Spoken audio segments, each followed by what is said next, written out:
ตอนนี้เราถึงที่สนามบินออสโลการ์เดมองแอร์พอร์ตแล้วนะครับสำหรับ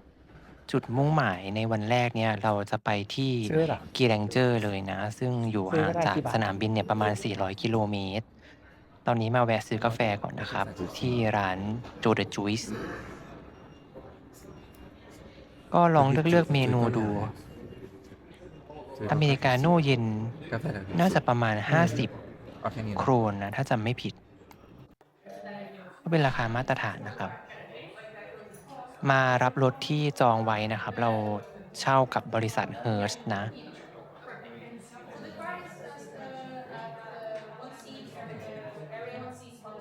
อันนี้เป็นโซนบริษัทเช่ารถก็จะอยู่ในสนามบินเลยนะครับเจ้าหน้าที่เขาแนะนำว่าถ้าใช้รถไฟฟ้าเนี่ยก็ให้โหลดแอป Elton ไว้ก็จะเป็นแอปที่ครอบคลุมสถานีชาร์จเกือบจะทั้งหมดในออสโลนะหลังจากรับกุญแจมาแล้วเราก็เดินมาดูรถของเรานะครับ B14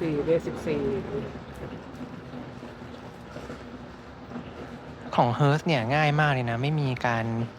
ยัดเยียดการขายอะไรเพิ่มหน้างานเลยนะครับจองรุ่นไหนมาก็อันเนี้ยเราได้ตรงรุ่นนะเจ้าหน้าที่ก็แค่อธิบายขั้นตอนเปิดเลการไปเอายรถแล้วก็เวนี่ไงลาแล้วก็สถานรถเรา ที่ในการคืนรถอันนี้เจอรถแล้วนะครับของเรา Volkswagen ก็จะเป็นตัว ID.7 Volkswagen นะรุ่น ID.7 GTX เป็นรถไฟฟ้านะครับ เผื่อเยอะจังอันดับแรกเราก็เดินดูรอบๆตัวรถก่อนว่ามีรอยอะไรใช่ที่มีอยู่ก่อนหน้าไหม แต่จริงๆก็ไม่ได้ซีเรียสนะครับเพราะว่าเราอะซื้อประกันแบบ full coverage ไปเลย แต่ว่าก็ดูไว้ก่อนก็ดีนะครับ อันนี้ก็พยายามถ่ายไว้ว่ามีรอยอะไรไหมนะ ตอนที่เรามารับรถเนี่ยเขาก็จะชาร์จไว้ให้แล้วนะครับต่อน่าจะประมาณ95-96%นต์นี่แหละตอนที่เรามาถึงนะตอนคืนเขาบอกว่าก็ไม่ต้องชาร์จเต็มก็ได้แต่ว่าขอให้มากกว่า70%นต์นะเพราะฉะนั้นวันสุดท้ายที่เราเอารถมาคืนเนี่ยเราก็ต้องมาดูแบตเนาะถ้าเกิดว่าแบตเหลือน้อยกว่า70%เปอร์เซ็นต์เราต้องชาร์จคืนให้เขาด้วยนะครับ โอเคแล้วโอเคไหมหน้าโอเคไหมหน้าหมอหน้าหมองก็นอนเลยจุดหมายแรกอันนี้นะที่เปิดทำเมอร์เปิดถ่ายเราต้องชิดขวาใช่ไหมแต่ตอนนี้แฟนชิดมันชิดซ้าย ชิดซ้ายทำไมอ่ะต้องชิดขวาไงใช่ หรือว่าบอกตัวเอง สำหรับการขับรถในไม่อยากนอร์เวย์นะครับก็เหมือนกับในยุโรปประเทศอื่นนะคือพวงมาลัยมันจะอยู่ทางซ้ายแต่ว่าเราจะต้องขับชิดขวานะครับอันนี้ก็พยายามจะฝึกสมองตัวเองอยู่นะว่าต้องชิดขวาชิดขอันนี้คือวาชิดขวา90เนาะแต่นี่อ๋อ90อ่ะ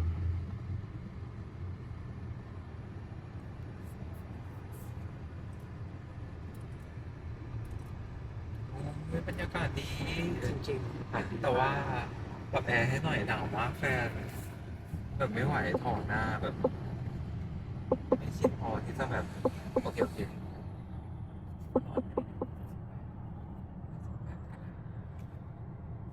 ร้อนครับเสียงมันน่ากลัวเนาะ เสียงแอร์เป็นอะไรไม่รู้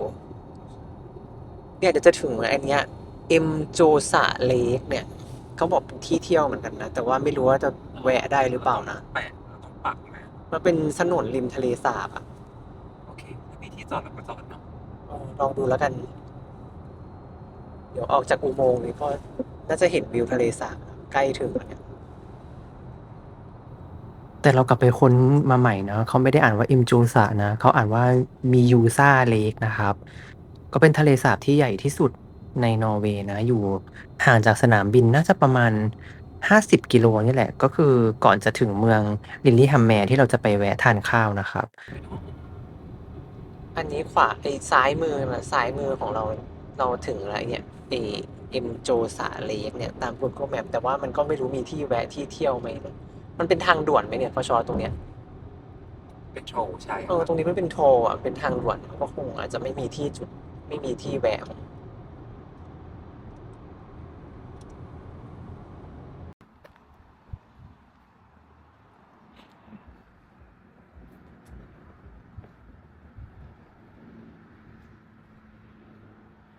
มีที่นั่งเล่นด้วยตรงนี้มีห้องน้ำด้วยอ่ะ ใช่ไหมเขาบอกว่ามีห้องน้ำด้วย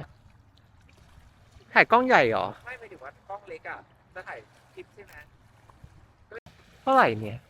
10 กว่าแต่แดดแรงมาก แดดแรงมากใช่ จริงๆ ก็ใส่แขนสั้นก็ไม่ได้หนาวมากเนาะ ไม่หนาวมาก เอาไหม ไม่เอาแล้วขึ้นไปถ่ายข้างบนดีกว่า โอเคเรากลับขึ้นไปถ่ายข้างบนกัน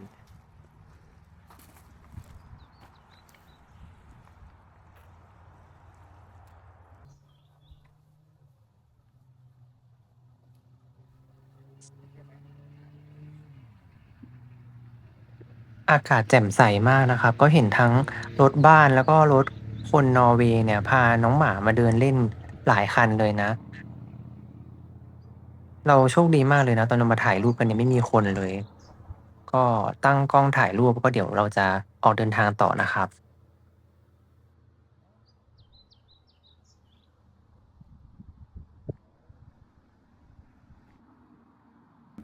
ตอนนี้เราถึงเมืองลิลลี่แฮมแมร์แล้วนะ เราจะมาแวะกินร้านซูชิอ่ะ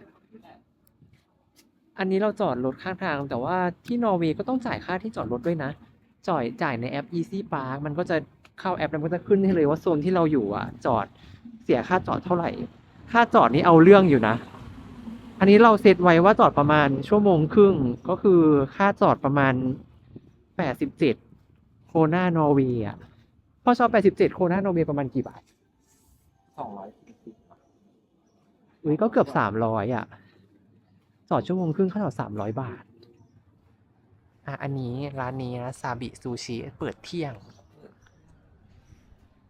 แต่ว่าเราลองดูคลิปกินร้านอื่นก็ได้นะ ถ้าร้านนี้ยังไม่เปิด วันนี้เป็นวันอาทิตย์ วันอาทิตย์ร้านอาหารส่วนใหญ่ก็ปิด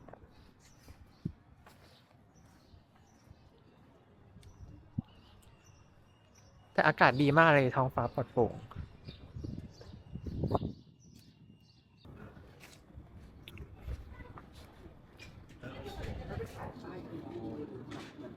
ฮะ สีแดงๆอ่ะเป็นแด อ๋อ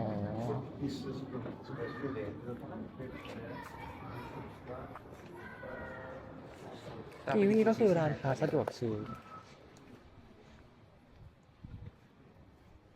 หรือจะแวะซื้ออะไรที่กีวีไหมเนี่ยไปปิดหมดเลยอ่ะ มีแต่ร้านปิดอ่ะ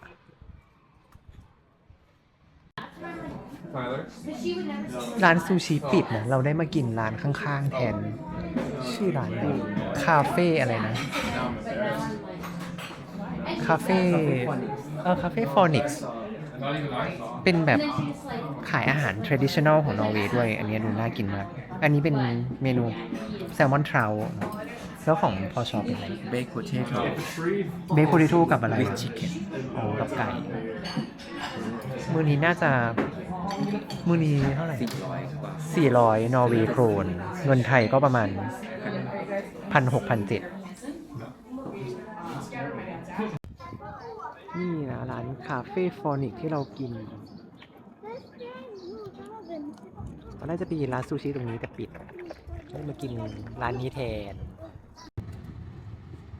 Now Oh, turn no. right onto Larnesgata. ออกจากลิลลี่ฮัมแมร์แล้ว จริงเดสติเนชันเราก็จะเป็นกีแรงเจอร์นะ แต่ว่ามันก็จะอีกไกลพอสมควรน่าจะอีกประมาณ4 ชั่วโมงนี่แหละ แต่ว่าเดี๋ยวเราจะไปแวะ อีกเมืองหนึ่ง เมืองถัดจากนี้ก็คือเมืองชื่อรินเกบู มันเป็นเมืองเหรอ มันเป็นเมืองเลยใช่ เส้นทางจากลิลลี่ฮัมแมร์ไปรินเกบู รถไม่เยอะมากเนาะ ขับชิว ขับ ชิวๆแบบไม่เหมือนขับออโตบานที่เยอรมันที่ต้องแบบเหยียบนี่ก็เครียดมากอยู่นะ อันนี้รถไม่ชนตกรถไม่จอดตก ตอนนี้อยู่ที่เมืองริงเกบูนะครับเข้ามาชมริงเกบูสเตปเชิร์สแต่วันนี้วันอาทิตย์เขาปิดนะแบบก็ชอบ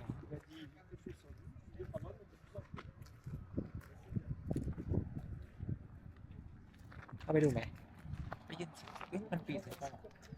แต่ตรงนี้ก็ได้ ถ่ายรูป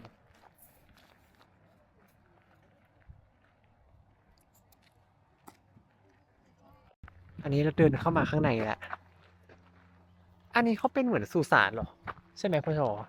สุสานเหรอ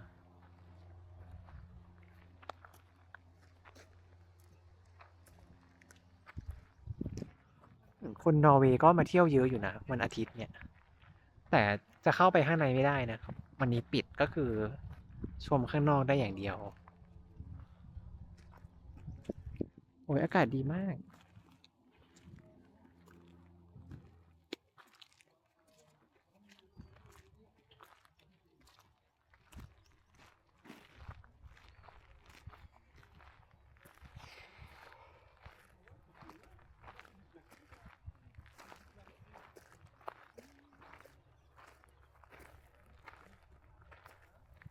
คือในนอร์เวย์เนี่ยมันจะมีโบสถ์นะที่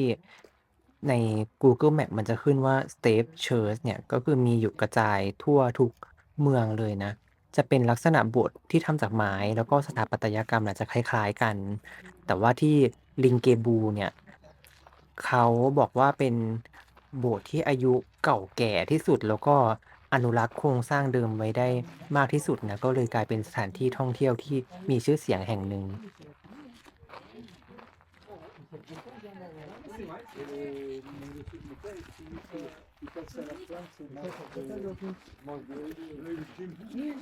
ไปได้เลย L'ouvert par derrière. Hein? Ça, c'est un-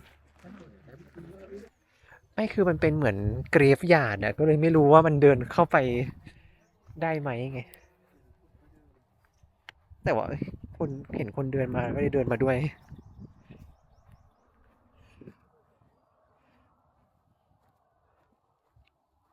โอ้ถ่ายจากมุมนี้จริงๆมีมุมนี้มุมนี้ เดี๋ยวแพนกล้องกลับไปนะ นี่ มุมนี้สวยเลย โอเค มาแวะชาร์จรถอยู่ที่ปั๊ม Circle K ของเมืองอัตตาครับ อันนี้ครั้งแรกเลย แวะชาร์จ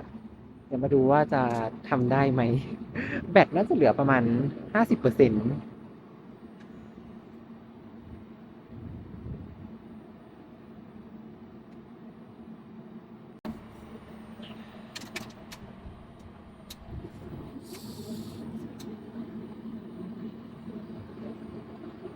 ได้แล้ว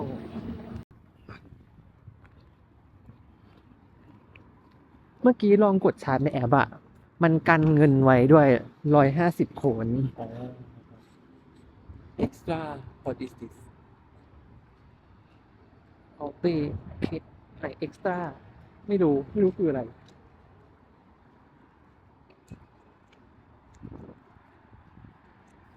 จากที่เราออกเดินทางจากสนามบินนะ ผ่านลิลลี่ฮัมแมร์ผ่านลิงเกบูแล้วก็ตอนนี้เราถึงเมืองออตตา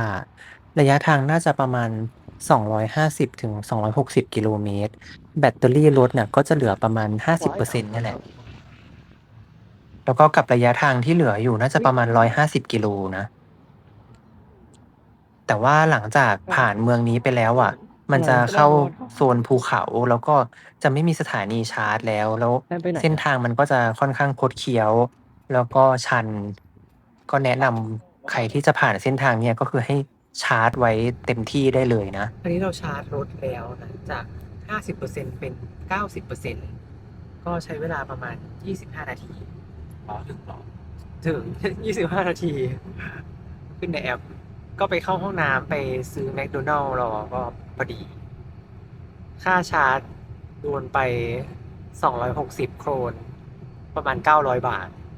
อันนี้คือถูกแล้ว ถูกกว่าน้ำมันแล้วนะเนี่ยไม่รู้ถ้าขับน้ำมันรถน้ำมันจะเสียค่าน้ำมันเท่าไหร่ ก็เดี๋ยวเราจะตรงไปที่กีแรงเจอร์เลยน่าจะใช้เวลาประมาณ 2 ชั่วโมง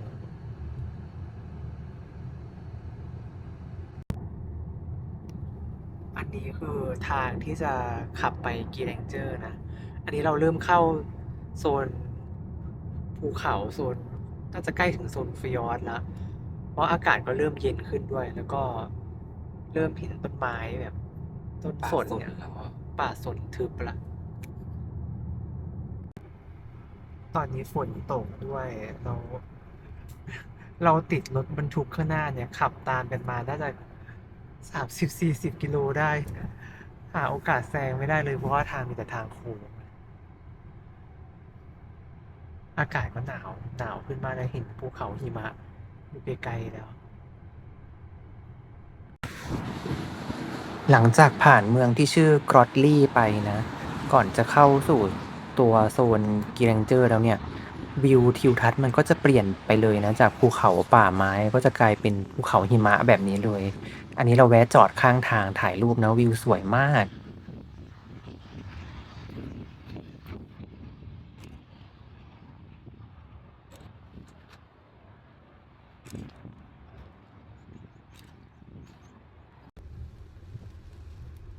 ตรงเนี้ยเป็นถนนหมายเลข 63 นะ แฟน จากกรอตลี่จะเข้าไปตัวกิแรงเจอร์ ซึ่งตัวเนี้ย น้ำแข็งอยู่เลยอะ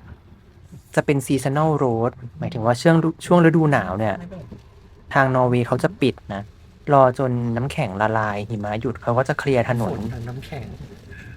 ตอนที่เรามาเนี่ยก็ถนนเพิ่งเปิดได้ไม่กี่วันเลยนะ โชคดีมาก คือถ้าถนนเส้นนี้ไม่เปิดอะเราจะต้องอ้อมขึ้นไปทางเมืองแอนดัลสเนส บอกว่าขับได้80แต่ว่า ซึ่งจะใช้เวลาเพิ่มขึ้นก็ประมาณเกือบ 2 ชั่วโมงเลย อันนี้ก็โชคดีนะทำให้เราถึงที่หมายเร็วขึ้นนะ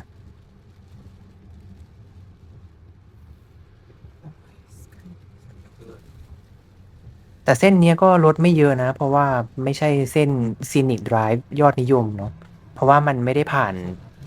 ตัว Trollstigen เรา น่ะ ก็ไม่เห็นเลย เพราะว่านักท่องเที่ยวส่วนใหญ่เขาจะอยากไปดู Trollstigen กันเนาะ ก็จะไปอีกทางหนึ่ง มันบางช่องบางช่องนะครับ ถนนแคบมากต้องขับด้วยความระมัดระวังค่อนข้างเยอะเลยนะ บางทีเหลือเลนเดียวสวนกันไม่ได้ ต้องแอบข้างทางแล้วก็ให้อีกคันหนึ่งไปก่อนนะ จอดอะ อุ๊ยสอนแรกไว้นี่ ไม่น่าได้นะ ถนนแคบมาก ออกมาทางหูอีกแล้ว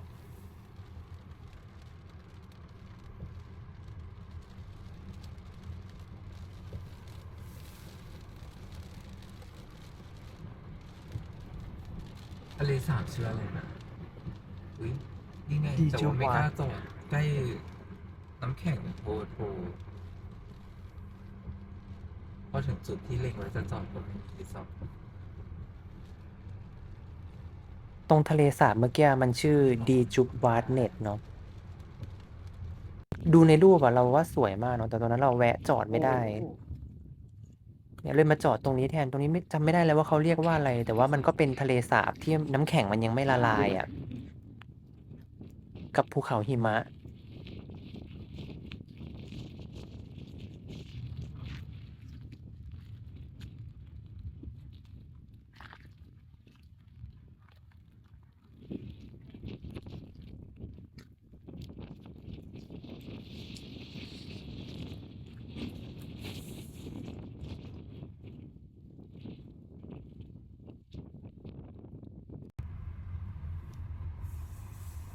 ทางแบบซับซ้อนคดเคี้ยวนิดนึงนะตรงเนี้ย เนี่ยเราอยู่ในโซนทางคดเคี้ยวละ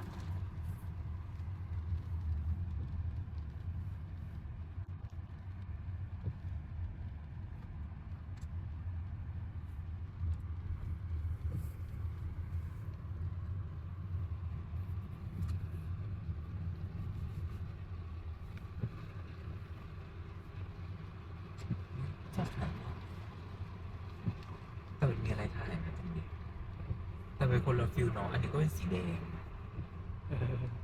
เมื่อกี้ขาวดำ นี่ขับมาน่าจะประมาณเกือบ 8 ชั่วโมงได้เนาะ พอผ่านโซนที่มันเป็นภูเขาหิมะเนี่ย ทัศนียภาพก็เปลี่ยนอีกแล้วนะ ตอนนี้เริ่มเป็นภูเขาที่มันเป็นมีต้นไม้แล้วอะเริ่มเป็นโซนใบไม้ผลิละ ก็น่าจะอีกไม่ไกลละที่ก็จะถึงโรงแรม น่าจะอีกประมาณสักครึ่งชั่วโมงน่าจะถึงนะ แต่ว่าทางมันคดเคี้ยวมาก ถ้าเราดูใน Google Map อะ ก็ไม่รู้ว่าจะใช้เวลานานกว่าที่ Google Maps มันบอกหรือเปล่า เดี๋ยวลองขับดูก็ขับได้ไม่เร็วนะ ให้เขาขอเลย เนี่ย หักศอก เหมือน เล รถ ย ดับเพลิง แล้วจะมีอีกหลายหักอยู่นะ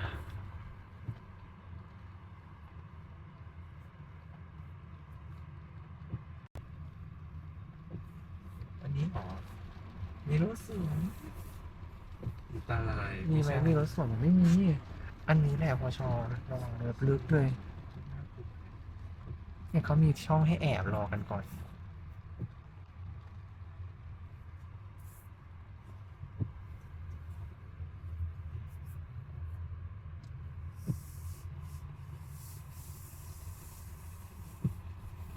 ยังนะ ยังมีอีกนะ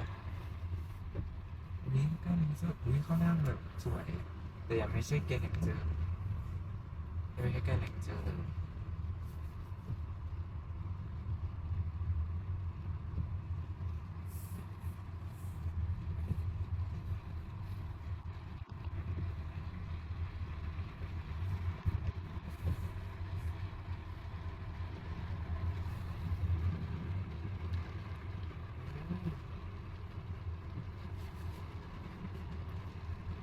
จะมีอีกโค้งใหญ่โค้งหนึ่ง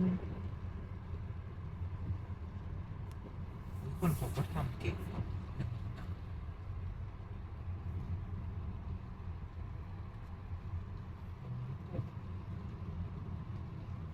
ดีอันนี้ไม่มีคนมาด้วย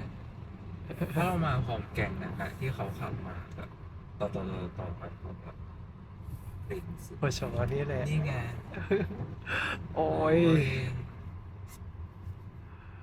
มันหักขนาดนี้เลยอ่ะเอามันไหวใช่ไหมเนี่ย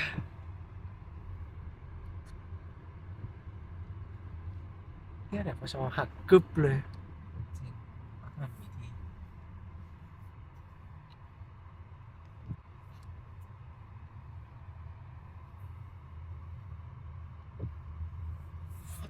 เอาจริงนี่ก็คือ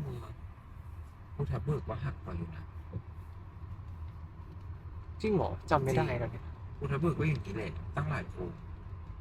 รถเยอะกว่านี้ด้วย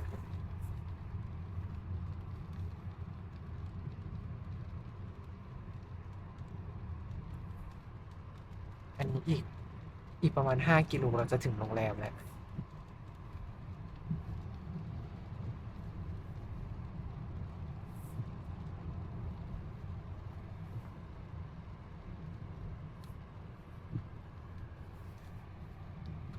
ก็คือสูงต่ำกว่าเรา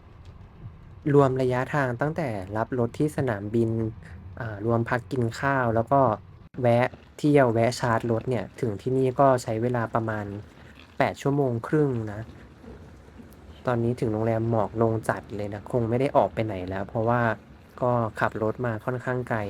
ขอบคุณทุกคนที่ติดตามมาถึงตอนนี้นะครับ ก็เดี๋ยวไว้เจอกันคลิปถัดไปนะครับ